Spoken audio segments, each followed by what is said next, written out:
Hello दोस्तों, स्वागत है आपका एडू कंपास के चैनल पे। तो आज हम लोग देखेंगे समुद्रगुप्त को दी गई उपाधियाँ। वे कौन सी उपाधियाँ थीं जो समुद्रगुप्त को दी गई थी। तो चलिए शुरू करते हैं। गुप्त वंश की स्थापना किसने की थी? सबसे प्रथम सवाल तो ये है। तो गुप्त वंश की नींव रखने वाला शासक श्रीगुप्त था। श्रीगुप्त ने ही 275 ईस्वी में गुप्त वंश की स्थापना की। मौर्य काल के बाद गुप्त काल को भी भारतीय इतिहास का स्वर्गीय स्वर्णीय युग माना जाता है। अब सवाल आता है कि टोटल कुल कितने शासक हुए गुप्त वंश में।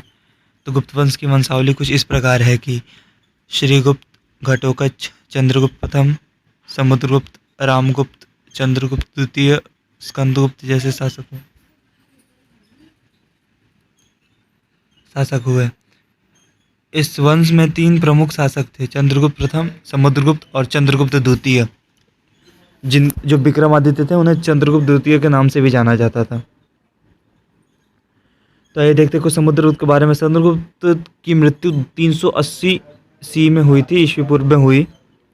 और ये जो इनका एक आइडियल राजा माने जाते थे, एक आदर्श राजा माने जाते थे। इनका जो समय था वो हिंदुओं के लिए गोल्डन एज था।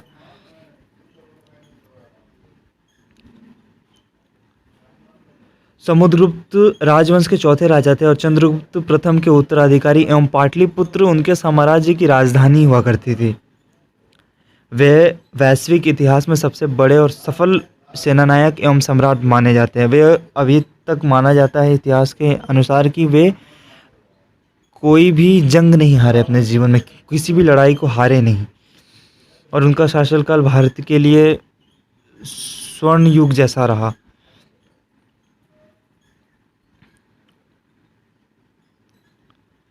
इनकी जो जन्म की तारीख है वो 335 ईस्वी इंद्रप्रस्थ में हुई। मृत्यु की जगह और तारीख इनका जो है पाटलिपुत्र में इनका मृत्यु हुआ। बच्चों का नाम इनका जो चंद्रगुप्त, विक्रमादित्य, रामगुप्त। माता पिता इनके हुए चंद्रगुप्त प्रथम और कुमार देवी।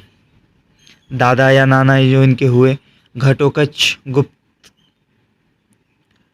और इनके जो परदादा हुए हैं श्रीगुप्त, जिन्होंने गुप्त वंश की स्थापना ही की थी। पोते या नाती का नाम इनका कुमार गुप्त, प्रभावती गुप्त, गोविंद गुप्त। तो चलिए अभी मेन मुद्दे पे आते हैं, ट्रिक। तो आइए इस ट्रिक को देखते हैं। नेपोलियन का अश्व विक्रम कवि था। बहुत सिंपल ट्रिक है।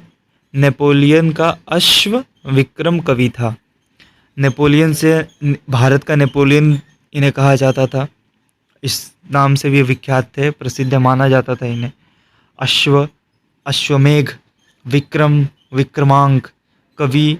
ये लिखते विखते भी बहुत अच्छा थे, गाते वगैरह भी बहुत अच्छा थे। इनकी एक मोहर पाए गए इनके जो समय के, उनमें ये हाथ में सितार लेके इनकी प्रतिभा बनाई हुई है उस पे। तो इससे ये साबित होता है कि ये कला क्षेत्र में भी बहुत रुचि रखते थे, इसलिए इन्हें कविराज भी कहा गया है। तो होप आपको ये वीडियो अच्छा लगा होगा और आप इसका एक स्क्रीनशॉट ले लीजिए या फिर आप इसे किसी कॉपी में नोट्स बना लीजिए। क्योंकि गुप्त वंश में या फिर 300 BC जो युग है इतिहास का, उनमें एक इनका काफ़ी मुख्य रोल, एक इम्पॉर्टेंट रोल है और इनसे सवाल बन जाते हैं। इनसे, चंद्रगुप्त से, अशोक से, यही 3-4 हैं जिन पे सवाल बनते हैं। इनसे जो सवाल बनते हैं वो यही है कि इनको जो उपाधियाँ दी गई, इनके जो नाम की उपाधियाँ दी गई, वे कौन कौन सी उपाधियाँ जो थी इन्हें मिली थी। तो यही थी इनकी जो ऊपर क्वेश्चन बनते हैं मोस्ट पॉसिबल। तो होप आपको ये वीडियो अच्छा लगा होगा। चलिए दोस्तों, तब तक के लिए जय हिंद।